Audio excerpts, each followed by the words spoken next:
Hello, everyone. I hope all of you are doing well. Today, as we partake in the Good Friday service, I want to highlight the story of Jacob and Esau and juxtapose it to the crucifixion of our Lord Jesus Christ.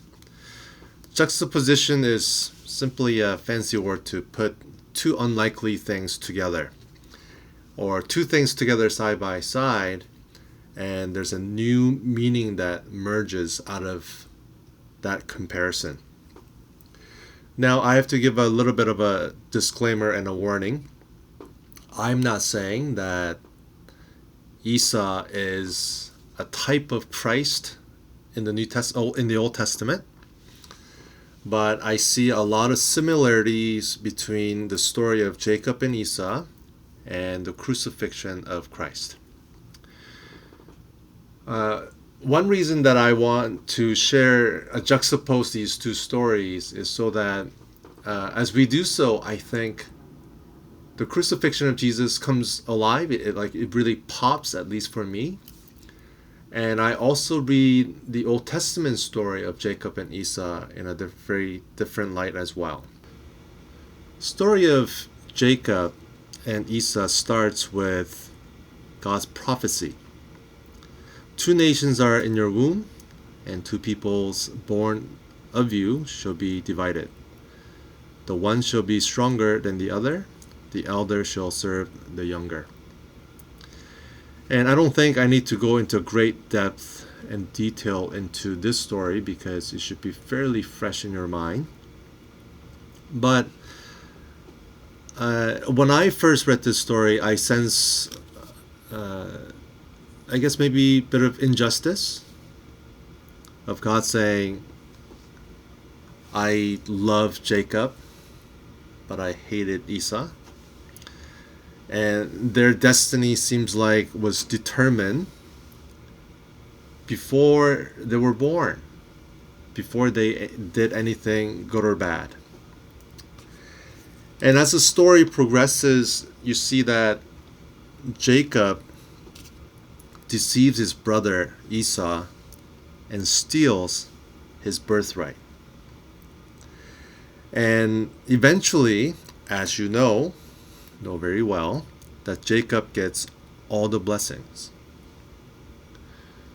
Now, in the story, as Jacob deceived his father Isaac and stole all of Esau's blessings, Esau later comes into the tent and realizes that he has been supplanted by his deceit and tricked and betrayed by his brother.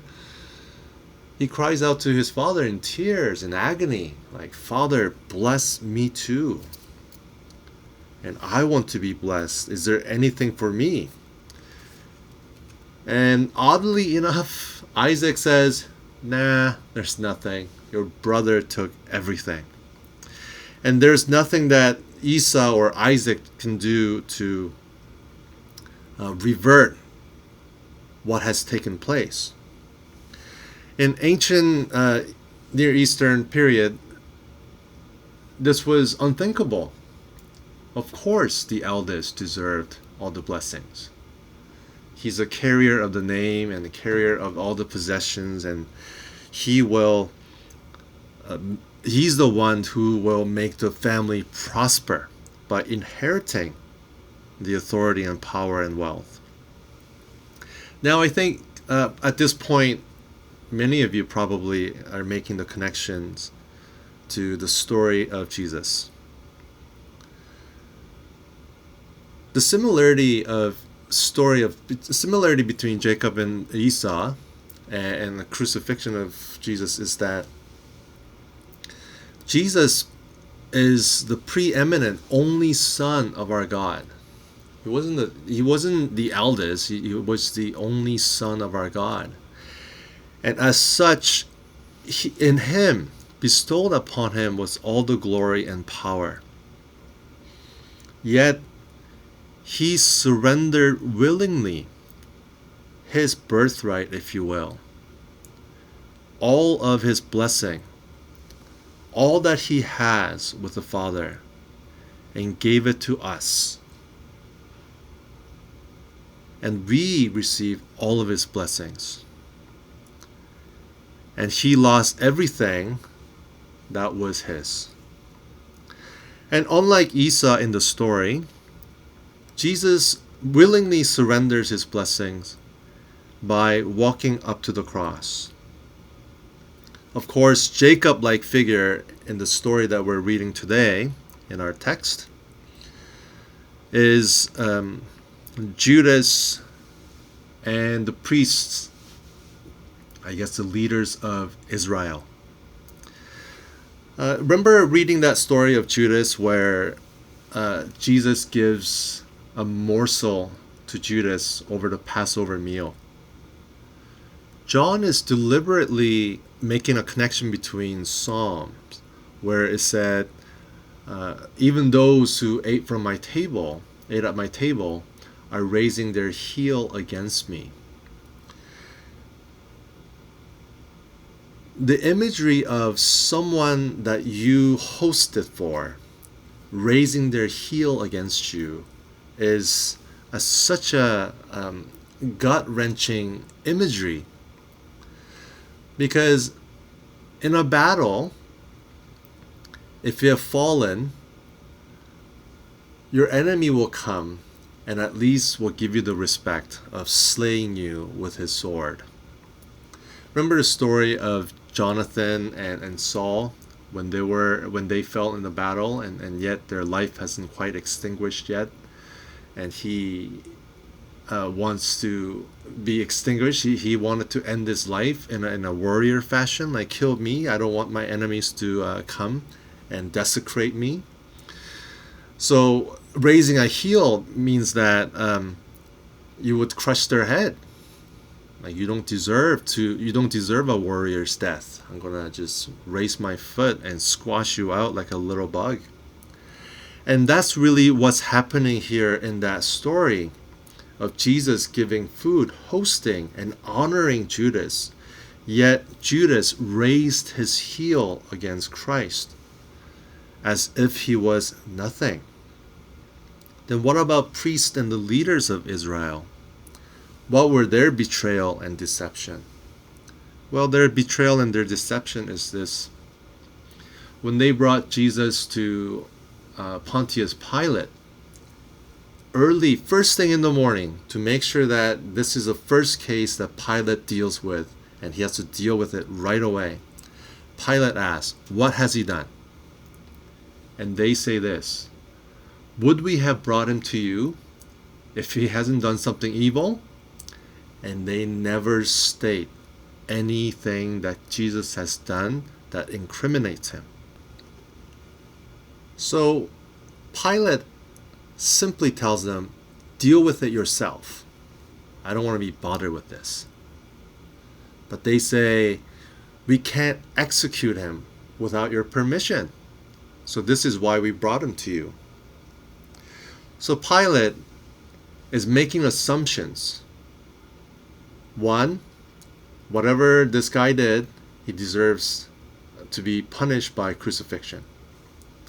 And two, whatever this guy did, deserving a crucifixion is just really one thing.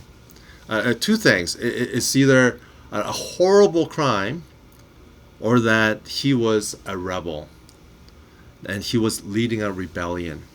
He assumes the former because as soon as Pilate brings Jesus into the house, he asks, "So are you the king of the Jews?" See, the Bible doesn't tell us exactly what's going on in people's mind, but you can put two and two together. It is important to understand the motivation why priests and leaders of Israel wants Jesus crucified. Initially, they wanted to kill Jesus because they thought he broke Sabbath by healing a man on Sabbath. Later on, they wanted to kill him because he was gaining popularity.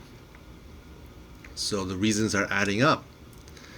And the danger of him gaining such popularity was that, in their mind, was there can be another rebellion, demonstration, and then Rome would crack down on them, and there will be deaths and crackdowns. They might lose their position of power. The temple might be destroyed, and people might get hurt. So they didn't want any rebellious figure to walk around Jerusalem, posing danger to the people and to themselves. But here's the thing. When Pilate examined Jesus and he found no guilt in him, he went out and said, "You have a custom. You have a custom to release one prisoner on your Sabbath. Since I don't find this man dangerous or guilty of any crime, why don't you consider releasing him?" And they said no. They cried out, "No. If you do that, you're no friend of Caesar. This man is dangerous. He needs to be put away because he's going to pose threat to Caesar." And now Pilate was scared because the leaders of Israel came out so strong. So he said, "Fine. So who do you want to release?" And they said, "Barabbas." Now Barabbas was a legitimate revolutionary. He's going to the cross because he was causing insurrection. Now here's the hypocrisy. They would rather have innocent Jesus crucified because they feel that Jesus is posing a threat to the public, yet they will actually release someone who they know is a revolutionary and a freedom fighter. When we look at these two stories together, the story of Esau, Jacob, and the crucifixion of Jesus on the cross, we see that there is similar betrayal that is happening. Just as Esau was robbed of his birthright and he was destined to serve the younger, Jesus was also deceived by his own. If you ever felt anger and indignation in the story of Esau and Jacob, I think you would feel the same anger and indignation and confusion in the story of Jesus' crucifixion. That Jesus went upon the cross unjustly. That he has done nothing to deserve such punishment. And that he was deceived by his own Judas, the priests, and the leaders of Israel, that they raised their heel against him, and they have come up with a ludicrous reason why he must be crucified. I think there's a similarity between us and Judas and the priests. We always come up with a reason why we can't quite follow Jesus in the way that we are called. Notice that the priests, they change their story, they change their reason all throughout the Gospel of John why Jesus must be killed.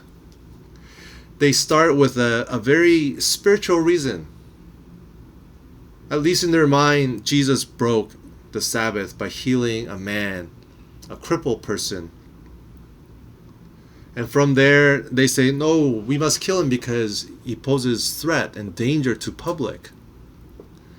But then in the end, they just wanted him killed because they did not lose their lifestyle. They were a seed, a grain of wheat that did not want to die. They wanted to protect their life as it is, and they did not want to surrender their life to God.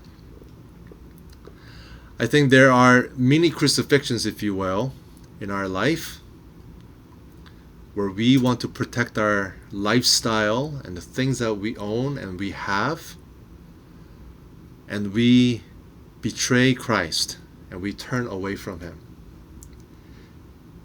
Even then, just like the story of Esau and Jacob, and just like Esau is the one who forgave Jacob and embraced him, Christ died for us. He died and surrendered His birthright to the sinners so that we will be part of His kingdom and that we will be built into the new Israel. As we remember Christ on this Good Friday, let us remember all the riches and all the privileges that we have received through Christ. That God gave up His own Son so that we would live in all of His blessings.